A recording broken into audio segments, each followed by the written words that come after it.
से साम्राज्य की पहुंच और बढ़ गई।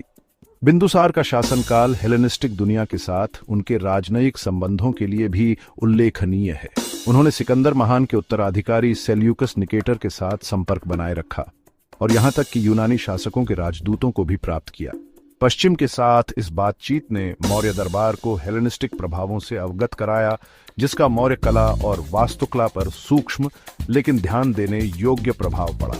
बिंदुसार के शासनकाल ने उनके बेटे अशोक के लिए मंच तैयार किया, जो आगे चलकर सबसे प्रसिद्ध मौर्य सम्राट बने।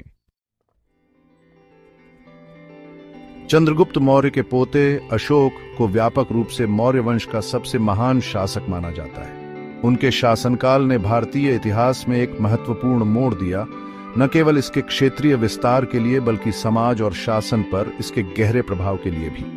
अशोक के शुरुआती शासनकाल में सैन्य विजय प्राप्त हुई, विशेष रूप से क्रूर कलिंग युद्ध। हालांकि कलिंग युद्ध की भयावहता ने अशोक को गहराई से प्रभावित किया, जिससे उन्होंने हिंसा का त्याग किया और बौद्ध धर्म अपना लिया।